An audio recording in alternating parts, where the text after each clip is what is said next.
1543년 5월 5일 16세의 합스부르크 왕가의 공주 엘리자베트 폰 웨스터라이인은 폴란드의 왕 지그문트 2세 아우구스트와 결혼하기 위해 크라쿠프에 입성했습니다. 위대한 정치적 동맹이 될 것으로 기대되었던 이 결혼은 곧 유럽에서 가장 비극적인 왕실 결혼 중 하나로 무너졌습니다. 이는 질병과 고립, 그리고 젊은 여왕이 간질과 운명에 의해 서서히 무너져가는 이야기였습니다. 합스부르크 가문의 엘리자베트 폰 웨스터라이인은 1526년 7월 9일 오버 웨스터라이히주의 린체시에서 태어났습니다. 그녀는 오스트리아 대공 페르디난트 1세와 보헤미아 및 헝가리의 안나 사이에서 태어난 첫 번째 자녀였습니다. 그들은 5년 전에 결혼했으며 합스부르크 궁정에서는 안나가 아이를 낳지 못할 수도 있다는 우려가 점점 커지고 있었습니다.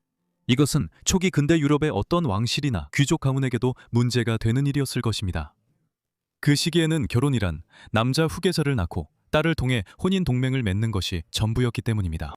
외로운 어린 공주에게 다행스럽게도 엘리자베스의 탄생은 황실 유아실의 생명의 문을 여는 계기가 된 것처럼 보였습니다. 곧 부부의 한때 조용했던 복도는 갓 태어난 왕자와 공주들의 울음소리로 가득 차게 되었습니다. 안나 대공비는 무려 15명의 자녀를 낳게 되었고 놀랍게도 그들 대부분이 16세기 어린 시절의 치명적인 위험을 이겨내고 성인까지 건강하게 자랐습니다. 어린 엘리자베스는 인스부르크의 호프부르크 궁전에 웅장하면서도 어두운 복도에서 어린 시절을 보냈습니다. 학자들과 궁정 신하들, 그리고 신앙심 깊은 가정의 조용한 긴장감에 둘러싸여 엘리자베스는 배움이 특권이자 의무인 분위기 속에서 자랐습니다. 그녀의 부모인 페르디난트와 안나는 지식에 대한 열정이 깊었고 엘리자베스와 그녀의 형제자매들이 언어, 예술, 그리고 가톨릭 신앙에 대해 엄격하게 교육받도록 했습니다. 엘리자베스는 독일어, 이탈리아어, 프랑스어를 완벽하게 익혔지만 아이러니하게도 그녀의 비극적인 미래에 훨씬 더 유용했을 폴란드어는 배우지 않았습니다. 그녀의 하루는 기도와 수업, 그리고 하프시코드의 선율로 가득 차 있었으며 그녀의 아버지의 열정적인 신앙심은 소문이 끼어들 틈조차 허락하지 않았습니다. 그녀의 가정교사 중 한 명이 추기경을 조롱했다는 사실을 알자 그는 루터교 사상을 퍼뜨리는 자는 모두 처형하겠다고 맹세했습니다. 엘리자베스의 세계는 책과 음악, 그리고 신앙으로 이루어져 있었으며 이전 세대들의 지식과 발견 위에 세워진 세계였습니다. 1530년 또는 1531년경 엘리자베스가 4살 또는 5살이었을 때 오스트리아 궁정화가 야콥 차이제네거가 처음으로 그녀의 초상화를 그렸습니다. 오늘날 그 그림에는 볼이 붉고 온화한 성격을 가진 겉보기에 행복하고 건강한 어린 소녀가 그려져 있습니다. 하지만 엘리자베스의 어린 시절은 결코 순탄하지 않았습니다. 엘리자베스는 자라면서 발작을 겪기 시작했고 시간이 지날수록 그 발작은 점점 더 심해지고 빈번해졌습니다. 현재는 엘리자베스가 뇌전증을 앓았다는 견해가 일반적입니다. 16세기에는 의학혁명이 막 시작되던 시기였기 때문에 이런 질병은 신비에 쌓여 있었습니다. 그럼에도 불구하고 점차 인식이 높아졌고 적어도 사람들이 이것이 건강상의 문제라는 것은 알아차렸습니다. 과거에는 뇌전증이 거의 초자연적인 질병으로 여겨졌습니다. 시대와 장소에 따라 간질은 부정적으로도 긍정적으로도 받아들여질 수 있었습니다. 예를 들어 일부 문화권에서는 이것이 신의 저주로 여겨졌습니다. 다른 문화에서는 뇌전증을 앓는 사람들이 발작 중에 신이나 신들과 교감한다고 믿었습니다. 16세기 유럽에서 뇌전증에 대한 의학적 지식이 부족했던 것은 엘리자베스의 삶에 오랫동안 어두운 그림자를 드리웠습니다. 왜냐하면 일부 사람들은 이것을 건강상의 문제로 인식했지만 아무도 그녀에게 실제로 무슨 일이 일어나고 있는지 제대로 이해하지 못했기 때문입니다. 곧 알게 되겠지만 엘리자베스가 젊은 신부로 폴란드로 떠나자 그녀의 상태는 점점 풍제불능이 되기 시작했습니다. 왕실 궁정에 소문이 돌았습니다. 일부는 그녀가 악의적이고 지배적인 시어머니의 비밀 명령으로 독살당하고 있다고 주장했습니다. 일부는 그것을 악마의 짓이라고 여겼습니다. 실제 진실은 더 비극적이었습니다. 독도, 음모도 없었습니다. 오직 어린 여왕의 몸이 그녀를 배신했을 뿐이었죠. 그녀의 간질은 조용히 그리고 끊임없이 악화되고 있었습니다. 엘리자베스가 운명적인 폴란드 여정에 나서기 전에 우리는 먼저 시계를 1526년 그녀가 태어난 바로 그 해로 되돌려야 합니다. 그녀가 세상에 태어난 지 2달도 채 되지 않아 헝가리의 다뉴브강 근처에 있는 조용한 평원 모하치에서 전쟁의 천둥 소리가 울려 퍼졌습니다. 1526년 8월 29일 모아치 전투는 유럽 역사상 가장 결정적인 충돌 중 하나가 되었습니다. 근동 지역에서 터키, 레반트, 이집트, 그리고 발칸반도 깊숙한 곳까지 2세기가 넘는 끊임없는 팽창을 이어온 오스만 제국은 이제 중앙 유럽의 중심부로 시선을 돌렸습니다. 술레이만 1세 술탄은 대군을 이끌고 헝가리로 진군했으며 헝가리의 루이스 2세 왕과 트란실바니아, 왈라키아 등지의 보이보드와 영주들로 이루어진 복맹군이 이끄는 훨씬 소규모의 군대와 맞섰습니다. 이 전투는 터키의 승리와 그들의 북쪽으로의 추가 팽창으로 끝났을 뿐만 아니라 루이스 2세 왕도 이 전투에서 전사했습니다. 그의 죽음은 엘리자베스의 인생을 좌우한 왕위 계승 분쟁을 촉발시켰습니다. 윈치와 빈에서 어린 시절을 보낸 엘리자베스는 자신이 태어난 지 7주 만에 벌어진 이 운명적인 전투가 자신의 인생의 방향을 결정지었다는 사실을 전혀 알지 못했을 것입니다. 헝가리의 루이스 2세 왕은 죽었을 때 겨우 20세였고 후계자가 없었습니다. 그가 세상을 떠남으로써 1490년 마티아스 코르비누스 왕이 죽은 이후 헝가리를 통치해온 야겔론 왕가의 직계 혈통이 끝나게 되었습니다. 게다가 루이스 2세는 크로아티아와 보헤미아의 왕이기도 했습니다. 그가 명목상 통치했던 일부 영토는 이제 오스만 투르크에 점령되었고 앞으로 수세기 동안 그렇게 남게 됩니다. 어떤 경우에는 누가 그의 뒤를 이을지를 둘러싼 대가가 상당했습니다. 헝가리, 보헤미아, 크로아티아의 세 개의 서로 다른 왕관. 왕위에 대한 유력한 주장자가 2명 있었습니다. 엘리자베스의 아버지도 그중 한 명이었습니다. 페르디난드의 아내이자 엘리자베스의 어머니는 보헤미아와 헝가리의 안나로 불렸습니다. 그녀는 이미 사망한 루이스 2세의 여동생이었고 1516년까지 헝가리, 보헤미아, 크로아티아를 통치했던 블라디슬라우스 2세의 딸이었습니다. 안나를 통해 페르디난드의 자녀들, 즉 아기 엘리자베스를 포함한 아이들은 야겔론 왕조의 혈통을 이은 진정한 후계자였으며 그 왕가에 살아있는 계승자였습니다. 그의 주장은 단순히 정복이나 정치에 의한 것이 아니라 혈통 자체에 의한 것이었습니다. 이는 합스부르크 가문을 중부 유럽에 패배한 여러 왕위와 이어주는 목의 혈통의 가교였습니다. 새 왕위에 대한 두 번째 주장자는 트란실바니아의 보이보드인 장자폴로였습니다. 헝가리 국경의 영주와 같은 존재였던 그는 헝가리 귀족들의 지지를 받았고 그들은 그를 루이 2세의 후계자로 지명했습니다. 더욱이 그는 폴란드의 고위 귀족들과도 연관이 있었는데 이 왕국에서는 야겔론 왕조의 한 반개가 폴란드 왕국과 리투아니아 대공국을 모두 다스리고 있었습니다. 비록 폴란드의 노왕 지그문트 1세가 헝가리, 크로아티아, 보헤미아 왕위에 대한 자신의 주장을 추구할 의도가 없었지만 그는 합스부르크의 팽창 위협을 무시할 수 없었습니다. 그들의 세력 확장을 견제하기 위해 그는 페르디난트의 라이벌인 존 자폴로를 지지했습니다. 그 후 이어진 것은 1540년 자폴로가 죽을 때까지 다양한 형태로 계속된 잔혹한 계승 전쟁이었으며 이 투쟁은 중부 유럽의 세력 균형을 재편하게 됩니다. 이 시점에서 엘리자베스가 등장합니다. 페르디난드는 자신의 권리를 확보하기 위해 폴란드와 타협해야 함을 알고 있었습니다. 야겔론 왕조는 헝가리를 직접 통치할 생각은 없었지만 스페인에서 아메리카 대륙까지 뻗어있는 스페인 계통을 포함한 합스부르크 제국이 점점 더 강력해지는 것을 불안하게 지켜보고 있었습니다. 16세기 폴란드는 강대국이었지만 합스부르크가 그들의 세력을 더 동쪽인 보헤미아와 헝가리까지 확장하는 것을 원하지 않았습니다. 최소한 페르디난트가 헝가리와 보헤미아를 확보하게 된다면 그들을 무력화시키고 동맹을 맺기를 원했습니다. 페르디난트의 외교관들은 곧 폴란드 궁정과 협상을 시작했고 젊은 엘리자베트를 중심으로 한 혼인 동맹을 제안했습니다.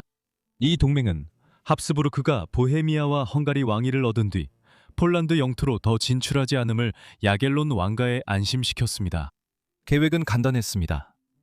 엘리자베트는 폴란드의 젊은 왕이자 리투아니아 대공인 지기스문트 2세 아우구스투스와 결혼하는 것이었습니다. 아직 어린 나이였지만 지기스문트는 1529년에 나이든 아버지와 함께 공동 통치자로 임명되었습니다. 결혼 협상은 다음 해인 1530년에 시작되어 페르디난트의 장녀를 폴란드 왕실과 이어주었습니다. 그해 11월에 공식 조약이 체결되었지만 엘리자베스는 겨우 4살이었습니다. 협정에는 그녀가 7살이 될 때까지 결혼을 미루기로 되어 있었고 이는 교황의 특별 허가가 필요했기 때문입니다.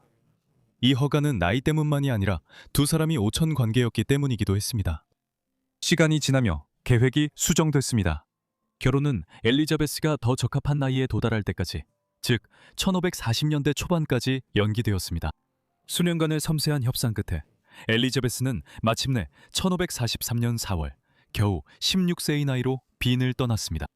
2주 후 그녀는 크라쿠프에 도착했고 그곳에서 13년 동안 약혼했던 남자, 이제 22세가 된 지그문트 2세 아우구스투스와 처음으로 만났습니다.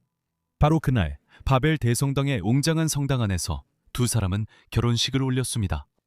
엘리자베스는 이제 리투아니아 대공비이자 폴란드 왕비로 대관되며 오랫동안 기다려온 정치적 동맹을 굳혔습니다. 다음 2주 동안 크라쿠프는 축하와 축제, 연회, 불꽃놀이로 들끓었고 많은 이들이 폴란드와 오스트리아 사이에 영원한 평화가 시작되기를 바랐습니다. 하지만 그 화려함과 노래 이면에는 더 어두운 이야기가 시작되고 있었고 곧 이 왕실의 결합은 비극으로 변하게 됩니다. 축제가 끝나고 현실이 닥치자 엘리자베트의 크라쿠프 생활은 악몽으로 변했습니다.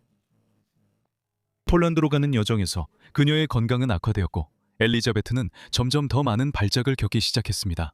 하지만 그녀의 결혼 생활은 더 심각했습니다. 결혼이 1543년까지 미뤄진 이유 중 하나는 지그문트의 어머니 보나 스포르차의 강력한 반대 때문이었습니다. 그녀는 15세기 중반부터 밀라노 공국을 지배해온 스포르차 가문의 이탈리아 귀족 여성이었습니다. 보나는 폴란드 궁정에서 날카롭고 위압적인 존재였으며 합스부르크 가문의 확장을 막으려는 결의에 차 있었습니다. 이 때문에 그녀는 이 결혼을 끝까지 반대했고 엘리자베트가 마침내 도착하자 새 며느리의 삶을 고통스럽게 만들었습니다. 예를 들어 결혼식이 끝난 후에도 그녀는 혼인 계약서와 지참금 조건에 계속 이의를 제기했습니다. 한편 엘리자베트는 젊고 소심한 여성이었고 시어머니의 태도에 위축되었습니다. 하지만 궁전의 벽 뒤에는 훨씬 더 깊은 문제들이 있었습니다. 지기스문트는 젊은 신부에게 거의 애정이 없었고 엘리자베트를 매력적이라고 생각하지도 않았습니다. 그래서 그는 결혼 후에도 여러 정부를 두었고 심지어 그들과 공개적으로 만남을 가졌습니다. 엘리자베트는 집에서 멀리 떨어진 외국 궁정에서 오스트리아인 소수 수행원만을 곁에 두고 고립된 채 남겨졌습니다. 그녀는 적대적인 시어머니와 자신을 중앙 유럽 권력 게임의 외교적 도구로밖에 여기지 않는 남편에게 둘러싸여 있었습니다. 그래서 그녀의 건강이 계속 악화된 것은 어쩌면 불가피한 일이었을지도 모릅니다. 궁정 신하들은 그녀의 발작이 더 자주 일어난다고 보고했고 한편으로는 늙은 보노 여왕이 그녀를 독살하고 있다는 어두운 소문이 퍼졌지만 독극물의 증거는 전혀 발견되지 않았습니다. 그녀의 힘든 상황은 많은 이들의 동정을 사고 폴란드 귀족들은 대체로 그녀의 우아함과 온화함을 존경했습니다. 하지만 그들의 호의도 그녀의 운명을 바꾸지 못했습니다. 젊은 엘리자베스는 폴란드에 도착하자마자 이미 불행한 운명이 정해진 듯했습니다. 1540년대 중반 페스트이 동유럽 전역을 휩쓸었고 왕실 가족은 그 당시 취할 수 있었던 유일한 예방 조치를 취했습니다. 그들은 도시를 떠나 시골로 피신했습니다. 한동안 지그문트는 자신을 총애하는 애인 바르바라 라지빌과 함께 리투아니아 대공국의 수도 빌뉴스로 향했습니다. 한편 엘리자베스는 시어머니와 시아버지와 함께 폴란드를 여행했습니다. 지그문트 1세 역시 다른 이들처럼 엘리자베스의 상황에 동정적이었지만 그때 그는 이미 70대 후반의 노쇠한 노인이었기 때문에 그녀를 도울 수 있는 일이 거의 없었습니다. 결국 엘리자베스는 빌뉴스에서 남편과 재회했고 그는 합스부르크가와의 외교적 예의를 위해 마치 새 결혼 생활에 아무 문제가 없는 것처럼 보이게 하려고 했지만 실제로는 그렇지 않았습니다. 도시에서는 상황이 다시 급격히 악화되었습니다. 엘리자베스의 발작은 점점 더 자주 일어났고 이제 그녀의 전반적인 건강에 심각한 영향을 미치고 있었습니다. 1545년 초여름이 되자 그녀가 위기에 처해 있다는 것이 분명해졌습니다. 절박해진 부모님은 오스트리아에서 편지를 받고 의사들이 급히 그녀 곁으로 왔습니다.